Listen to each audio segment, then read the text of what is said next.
जैसे कहीं लंबा सफ़र करने के लिए जा रहे हो तो परिचय पत्र का होना जरूरी होता है, उसी तरह जब इस संसार सागर से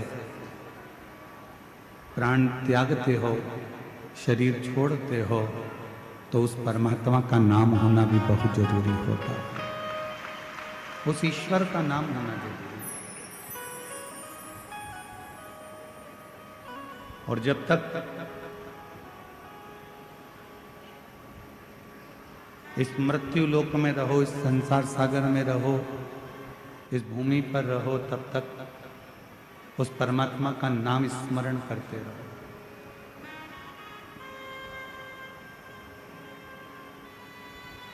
शिव महापुराण की कथा कहती है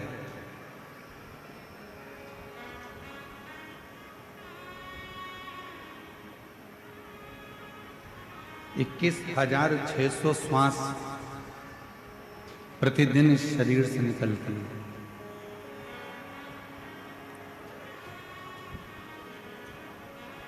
और 21,600 श्वास प्रतिदिन इस शरीर से निकलती है। ऐसी कोई श्वास आपके शरीर से नहीं निकलना चाहिए जिस श्वास में उस रब को याद ना करो, उस परमात्मा को याद ना करो, उस ईश्वर को याद करो।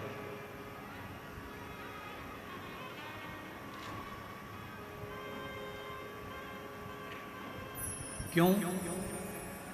ना जाने कौन सी श्वास 21,600 श्वास में से वो कौन सी श्वास होगी जो आखिरी होगी, ये किसको मालूम।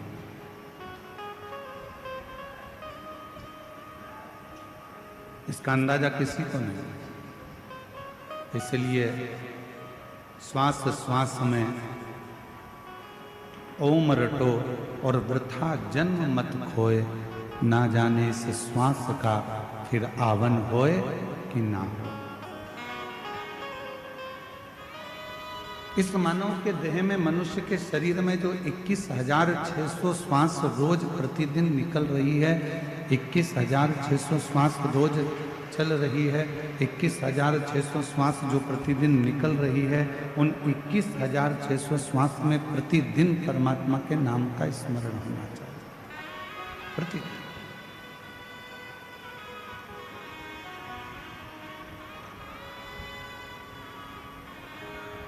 एक बार माँ पार्वती जी, जगत जननी अम्बा जगदम्बा, माँ जगत जननी दुर्गा भवानी कैलाश पर्वत से भ्रमण करती करती मृत्युलोक में काशी में पहुंच गए।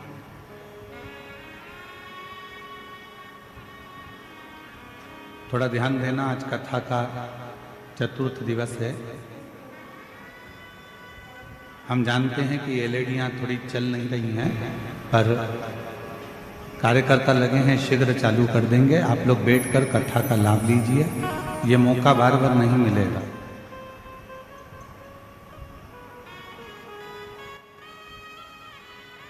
आज कथा की शिवरात्रि भी है, साथ में मार्गशीर्ष मास का आद्रा नक्षत्र भी है, और इस कबीर धाम में, कवर्धा नगर में ये पवित्र शिव महापुराण की कथा छत्तीसगढ़ में चल रही है। यह आपका सौभाग्य और हमारा सौभाग्य।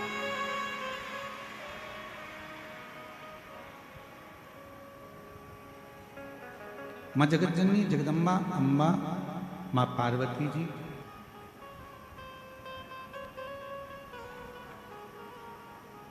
और पार्वती जी जब काशी प्रदेश पहुंची, काशी में पहुंची,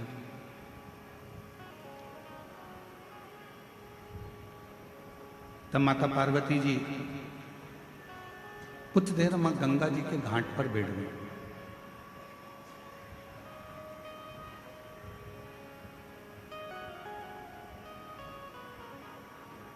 और मां गंगा जी के घाट पर काशी में जब पहुंचकर पार्वती जी बैठी,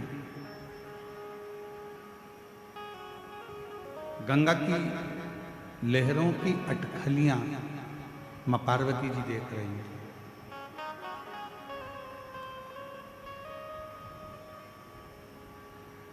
कुछ देर वो गंगा की लहरें उछलती हैं, फिर कुछ देर में शांत हो जाती हैं, फिर कुछ देर में उछलती हैं, फिर शांत हो जाती हैं। माँ जगत जननी जगदम्बा उनको देख रही।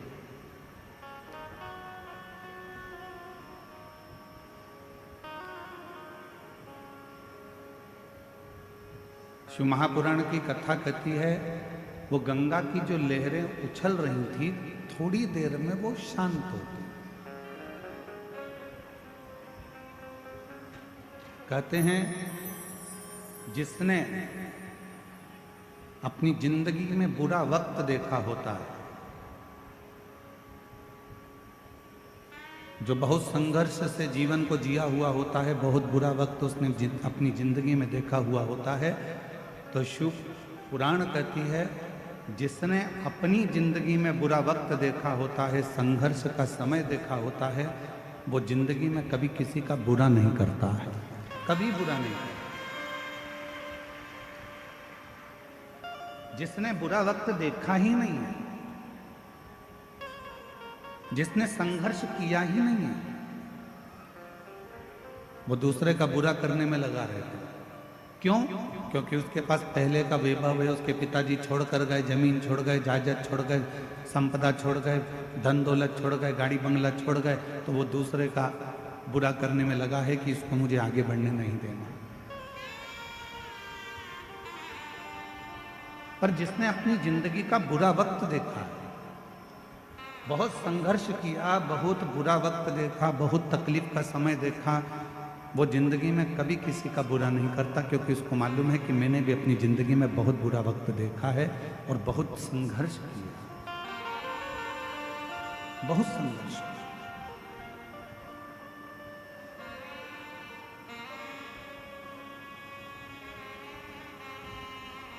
एक प्रसंग याद आता है गुरु नानक देव जी का।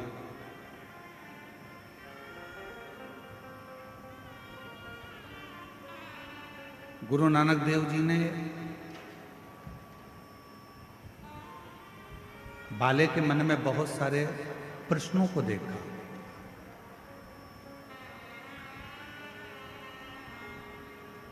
तो बाले ने एक बार गुरु नानक देव जी से कहा, आप कहते हो कि संपूर्ण ब्रह्मांड में, संपूर्ण जगत में वो रब है, वो ईश्वर है, वो परमात्मा,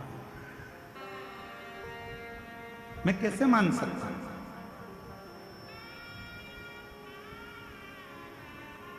बाले ने कहा गुरु नानक देव जी से, मैं कैसे मानूं कि पूरे संसार में, पूरी जीव में, जल में, थल में, आकाश में, वायु में, चराचर में, सब में रब है, सब में ईश्वर है, सब में परमात्मा है, मैं कैसे मानूं? तब गुरु नानक देव जी ने बाले को एक कबूतर दिया, इस कबूतर को ले जा।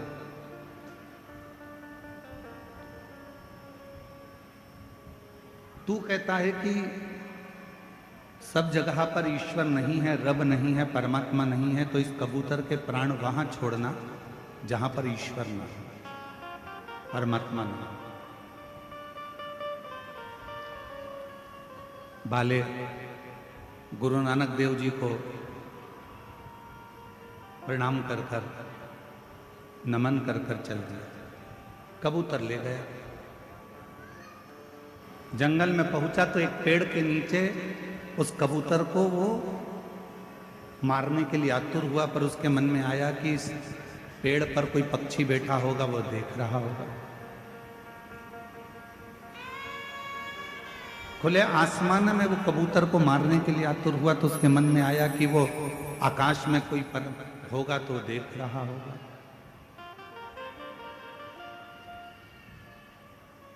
जहां बाले जाता, उसके मन में यह भाव प्रकट हो जाता कि ईश्वर यहाँ भी है, ईश्वर वहाँ भी है, ईश्वर वहाँ भी है, रब यहाँ भी है, रब वहाँ भी है, रब संपूर्ण जगत में, संपूर्ण तलातल में, रसातल में, वायुचर में, आकाश में, हर जगह पर वही रब, वही ईश्वर दिख रहा है। बाले उस कबूतर को लेकर गुरु नानक देव जी के पास वापिस आ गए।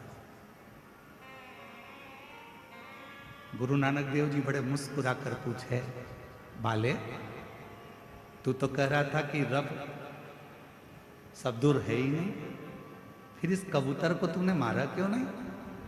बाले ने कबूतर को तो उड़ा दिया और गुरु नानक देव जी के चरण पकड़कर कहा कि गुरु की जो वाणी होती है वो साधारण नहीं होती है। गुरु की वाणी ने कह दिया कि रब सब जगह पर है, तो वो ईश्वर हर जगह पर नजर आएगा।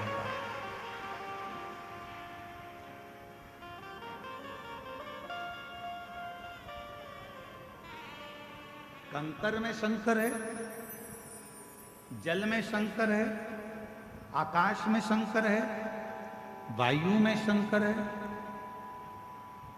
ऐसी कोई भूमि नहीं, ऐसा कोई स्थान नहीं, ऐसा कोई क्षेत्र नहीं जहां शिव ना हो, जहां शंकर ना हो।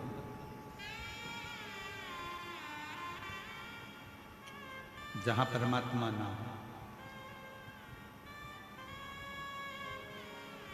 पार्वती जी देख रही हैं कि वो गंगा जी की पानी की जो लहरें थी वो उछल रही हैं, थोड़ी देर उछलती हैं, थोड़ी देर में शांत हो जाती हैं, फिर उछलती हैं, फिर शांत हो जाती हैं। वो गंगा की लहरें बार बार उछल रही हैं और बार बार शांत हो रही हैं। संसार में जितने मनुष्य, इस मृत्यु लोक में जितने मनुष्य जन्म लेते हैं, उस मृत्यु लोक में जितने मनुष्य इस भूमंडल पर इस मृत्यु लोक में जन्म लेते हैं, ऐसा कोई मानव नहीं है जिसके भीतर बहुत सारी उमंगें उत्पन्न नहीं होती।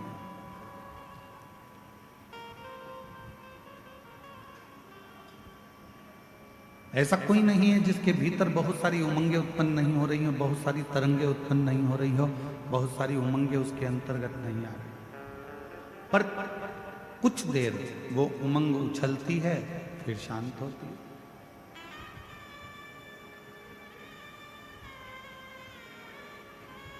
जब माता पार्वती जी बैठी रही, कुछ देर बाद बाबा देव अधिदेव महादेव भगवान शंकर पार्वती जी से मिलने के लिए आए।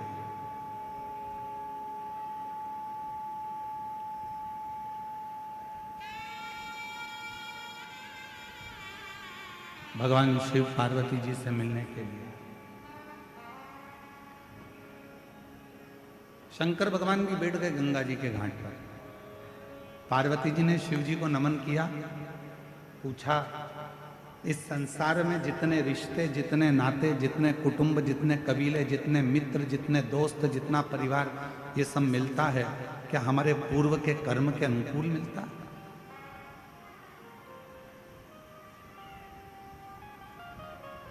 क्या हमारा पूर्व का कोई कर्म हुआ है जिसके अनुसार हमको ये सब मिलते हैं?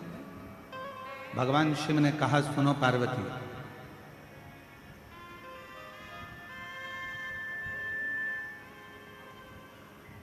हमारे जीवन में जो भी मिलता है वो 3 कारण से मिलता है।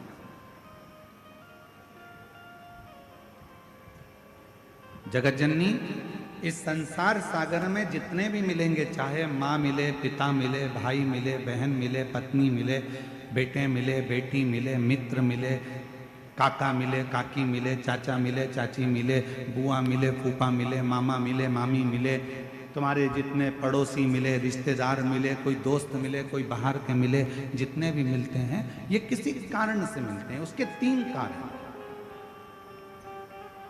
पहले नंबर का, यदि इस संसार सागर में आपको कोई मिल रहा है तो वो आपको या तो कुछ सिखाने के लिए आता है,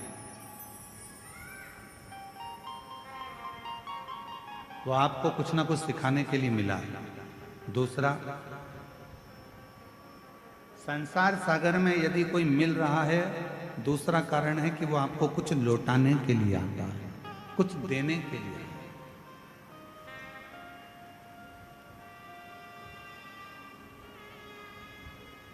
और तीसरा नंबर है, अगर इस संसार सागर में अगर कोई व्यक्ति मिलता है या फिर वो अपने कर्म के अनुसार हमारे पास जो है हमसे ले जाने के लिए आता है, सिखाने के लिए आया, लौटाने के लिए आया या फिर ले जाने के लिए आया।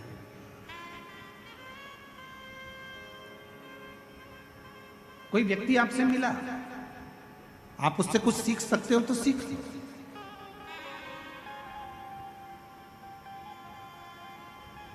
कोई मिला है आपकी जिंदगी में, आप उससे कुछ प्राप्त कर सकते हो तो कर लो।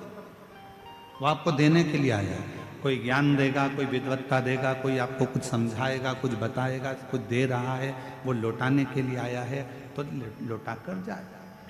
कोई सिखाने के लिए आया है तो सिखा कर जाएगा। और संसार में कोई कोई व्यक्ति ऐसा मिल जाता है कि जो हमारा लेकर भी चला जाता है। चाहे हमारा धन ले जाए, चाहे हमारी प्रॉपर्टी ले जाए, चाहे हमारा गाड़ी ले जाए, बंगला ले जाए, सत्ता ले जाए, कुछ ना कुछ लेकर चले जाए। 3 कारण है। कई माताएं कहती हैं, गुरुजी मेरी बहू मुझे पूछती नहीं है, प्रणाम नहीं करती है, नमन नहीं करती है। कोई कहती है कि मेरी सास मुझे आदर नहीं देती है, सम्मान नहीं देती है, सत्कार नहीं देती है। मेरा निवेदन है, आज के समय में, इस कलिकाल के समय में कोई घर ऐसा नहीं है जिसके घर में भगवान ने खाने के लिए अन्न नहीं दिया। भगवान ने सबको अन्न दिया, भगवान ने सबको बुद्धि दी, भगवान ने सबको हाथ पैर दिए, भगवान ने सबको सोचने के लिए विवेक दिया। परमात्मा ने किसी को भूखा नहीं सुलाया, भगवान ने सबकी व्यवस्था करी। पर कलिकाल में धन की मात्रा तो बढ़ती चली गई, संपदा बढ़ती चली गई, गाड़ी बंगले बढ़ते चले गए, प्रॉपर्टी बढ़ती चली गई, गोल्ड बढ़ता चले गया, तुम्हारा वैभव बढ़ता चले गया। पर कलिकाल में एक चीज घटती चली गई, वो आपस का प्रेम धीरे धीरे घटता चले गया, आपस का स्नेह धीरे धीरे घटता चले गया। हमारा और आपका जो प्रेम है वो धीरे धीरे घटता चले गया। पति पत्नी का प्रेम घटा,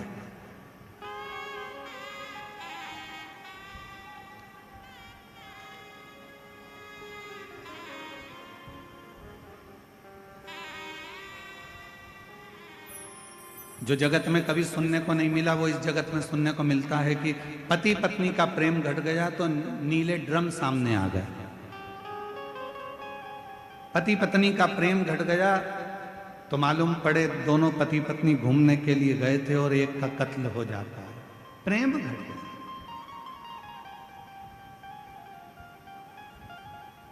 धन बड़ा है पर प्रेम घटा, महल बड़ा है पर प्रेम घटा, बंगला बड़ा है पर प्रेम घटा, दौलत बड़ी है पर प्रेम घटा। और शिव महापुराण की कथा कहती है, मेरे शंकर भगवान से सीखो कि शिव जी के पास ना तिजोरी थी, शंकर जी के पास ना कोई अलमारी थी, शिव जी के पास ना कोई स्वर्ग जैसा वैभव था। शंकर भगवान तो इसी भूमि पर, कैलाश पर रहते थे। जो आता था उसको कुबेर भंडारी भंडार लुटा कर दे देता।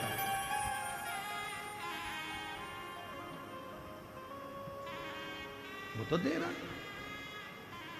वो तो प्रदान कर रहा। बहुत शिव जी के पास में कुछ, वो कहते हैं 2 बातें आती हैं। एक नंबर पर आता है दाता और दूसरे नंबर पर आता है दयालु।